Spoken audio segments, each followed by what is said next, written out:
रोहित पवारांच्या अन्नत्याग आंदोलनासंदर्भात कृषी मंत्री दत्तात्रय भरणेंनी काय म्हटलंय तेही पाहूया।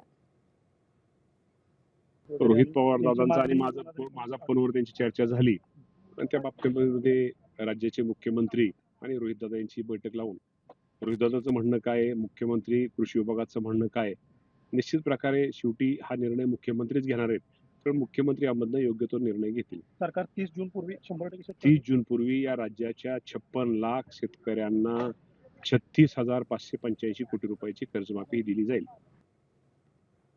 पुढची बातमी पाहूया। रोहित पवारांच्या आंदोलनावर विधान परिषदेचे सभापती राम शिंदे, भाजपचे आमदार गोपीचंद पडळकर, ओबीसी आंदोलक लक्ष्मण हाके यांनीही टीका केली आहे। पाहूया। विठ्ठलाच्या दारामध्ये लोकांची भक्तांची गैरसोय करून तिथं कायदा आणि सुव्यवस्थेचा प्रश्न निर्माण करणं, शेवटी कोण लोक आले, कसे लोक आले, त्यात किती शेतकरी होते हे देखील तपासण्याची आवश्यकता आहे।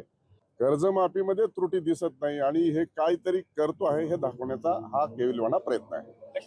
दिशाहीन झाल्याच्या नंतर, सैरभैर झाल्याच्या नंतर अशा परिस्थितीमध्ये कोणता विषय घेऊन काय करावं हे लक्षात न आल्यामुळं असा हा फंडा निर्माण करण्याचा प्रयत्न आहे। त्यांना कधी आंदोलनाची सवयच नव्हती, ज्यांना फक्त लुटायचं खळं माहीत होतं। शेतकऱ्यांचं खळं महाराष्ट्रामध्ये सगळ्यात लुटलं कोणी, तर रोहित आणि रोहितच्या आजोबांनी। सोलापूर SP साहेबांना माझी विनंती आहे, पोलीस प्रोटेक्शन रोहित पवारच्या बाजूला लावा, त्याला एक अन्नाचा घास सुद्धा खाऊ देऊ नका। नुसत्या बातमीपुरतं, नाटक करण्यापुरतं रोहित पवाराचं हे आंदोलन आहे ते होता कामा नये।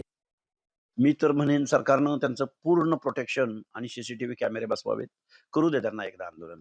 कारण पवारांची कुठली तरी एक पिढी आंदोलनाला बसते आणि पवारांच्या कुटुंबियानं आंदोलनाला शेतकऱ्यांच्या बसणं म्हणजे मर्सिडीज गाडीला नांगर जुंपणं आहे।